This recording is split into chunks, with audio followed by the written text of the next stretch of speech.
Hi everyone, I'm Jack the Rambling Raconteur, and I hope that you're doing well. Sagalong 2023 continues, and in our shortest saga for the month, the saga of Hrolf Kraki, we actually get to meet Hrolf at the end of this week's reading, and it's a very interesting slate of chapters in the saga this week. There are a lot of interesting parallels, dual parallels going on. We have the children that Helgi is a father to, sort of acting as in parallel.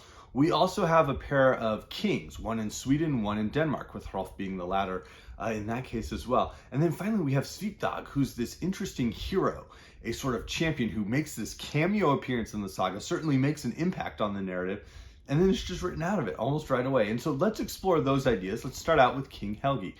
We left off and he was unwittingly married to his daughter, Queen Ursa. That was the result of the fact that having assaulted Queen Olaf, she refused to divulge that Ursa was her daughter or Helgi's daughter, and so he married her unwittingly. And we were pretty much told that that was going to be an issue, that it would bear fruit, the fruit of disaster later on, and that happens right at the beginning of this week's reading. When Ursa finds out, she responds, I am sure, the worst and cruelest of mothers. What you are telling me is so monstrous that will never be forgotten. You have suffered, Olaf said, from Helgi's actions and my anger. Now I invite you to come home with me. You will receive honor and esteem, and I will behave toward you as best I can in every respect. Ursa answered, I have no idea what that will bring, but I do know that I cannot stay here, aware as I am of the shame that darkens this place. She then went to King Helgi, telling him how oppressive her situation now was. And there's a very human aspect to that. Yes, it feels human and certainly modern to our sensibilities in terms of Ursa rejecting the marriage she's been in with her father unwittingly. And it feels modern, but there's also this sentiment within Ursa, this humane sentiment, where despite knowing this, and despite feeling shame at her marriage and the fact that she has, had a child with her father, she also still feels affection towards him, that despite feeling that she cannot continue in this marriage, there is still a love that is not simply that of a parent and a child. It is rather that of a couple who were very close and closely married and loved each other. The king says, you have a cruel enough mother, but I want things to continue as they are now. But she argued that things could not continue as they were, and that from now on, they must no longer live together. And so Queen Ursa leaves, and Helgi is so distraught that he just takes to bed. Sort of, there's this idea that he just sort of lets everything go. In some ways, in medieval sagas and medieval writing, there's an idea that the king's health is sort of a parallel to the land's health. And so when we have this idea that King Helgi is no longer active as a king and is just laying in bed, there's an idea that perhaps things are not going well in his land. Perhaps the land is sort of lying fallow. It's not being a successful kingdom now. And so we get a very strange interlude. At one point, we're told that a king in Sweden, Adils, goes and essentially pushes his way in and demands that he be able to marry Ursa. He's not really happy about it, but she sort of just agrees. But as King Helgi is lying in bed, he hears tapping at the door. It occurred to Helgi that it was unkingly for him to allow any person, however wretched, to remain outside when he could help. So the king got up and opened the door. He saw someone or something, poor and tattered, standing outside. After saying, you have done well, king, it came into the room. The king said, take some straw and a bearskin for yourself, so that you will not freeze. The visitor said, let me into your bed, sire. I want to sleep next to you, for my life is at stake. The king replied, you repel me, but if it is as you say, then lie down here, along this side of the bed. Keep your clothes on, and I will not come to any harm. She did as the king asked, and he turned away from her. A light was burning in the house, and after a time he glanced over his shoulder at her. What he saw was a sleeping woman so fair that he thought he had never seen anyone so beautiful. She was dressed in a silken gown. Quickly and tenderly he turned toward her. She said, now I will leave. You have released me from a terrible bondage, which was my stepmother's curse. I have visited many kings, but none of them accepted me because of my looks. I do not want to stay here any longer. And Helgi decides, having overcome his grief at the loss of Ursa, he wants to marry this woman now. But there's something going on, and this is one of the unique aspects of Hrolf Kraki, is the magic is a little more explicit in this saga than in some of the other ones. It certainly clearly stems from an earlier time, perhaps hundreds and hundreds of years, nearly 1,000 years, lay between the events of the saga and when it's being written down.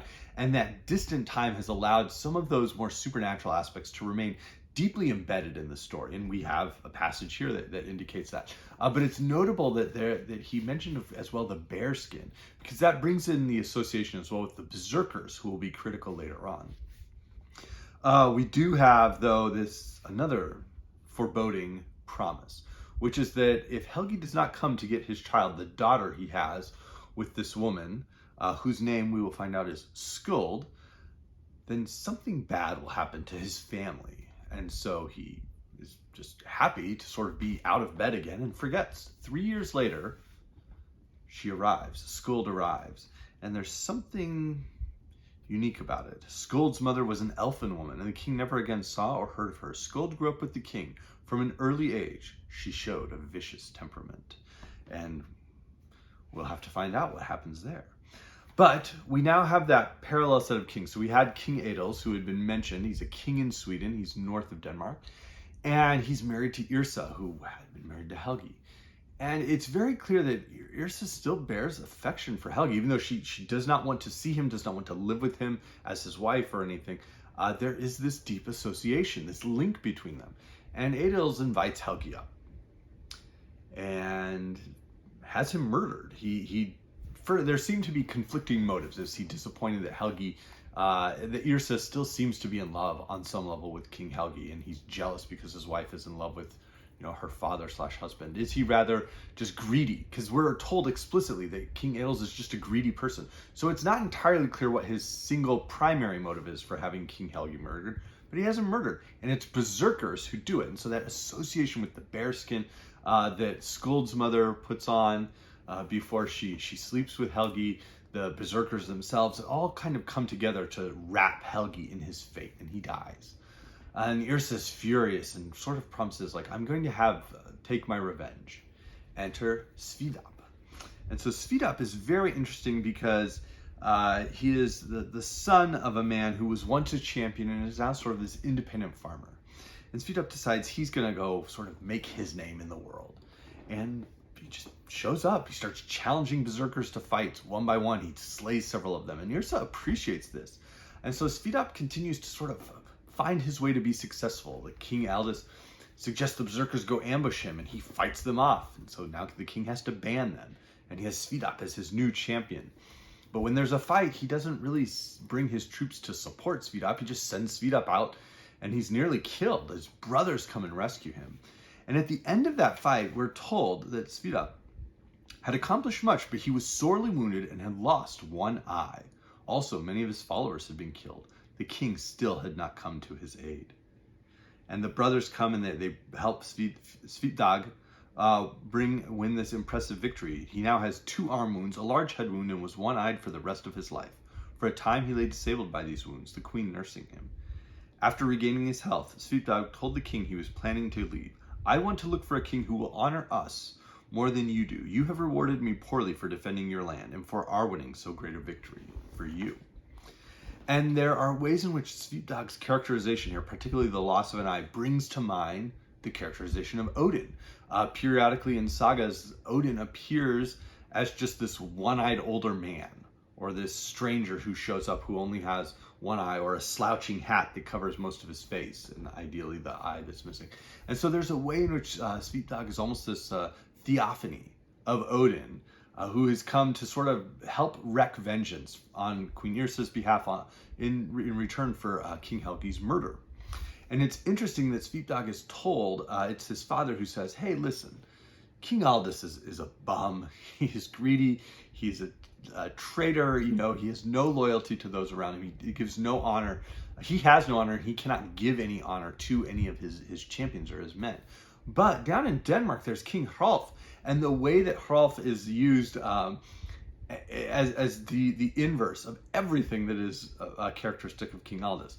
Hrolf is generous. He helps everyone out, sort of as his father Helgi was willing to, invite the elfin woman in to keep her warm so that she wouldn't die. Hrolf gives honor to others. He is a champion. He's attractive to look at. He's all these positive things. And so Aldous has sort of been this foil for all the characteristics of negative kingship that sort of boost up Hrolf. And I had mentioned that that's one of the strengths of the sagas, is that by introducing the titular character later on, they allow the titular character to overcome whoever seemed strongest and best among the earlier characters, but also to sort of be a positive or negative, in some cases with Egil and in Jarl Saga, a negative example of someone who's even more dastardly or more absurd than what we had seen in the earlier parts of the saga. So we'll continue that as we get to meet Bjorn and the various children of King Hring of Norway. But as we close out, we do get a mention of King Hjorvard, who had married Skuld and sort of, is the brother-in-law to King Hrolf. And Hjorvard is an interesting link because there are ways in which King Hjorvard is a link to the stories in Beowulf. So pursue that if you will. But I hope everybody's enjoying this. We'll continue reading in the next quarter of it across the next week, and have a great week. Thanks.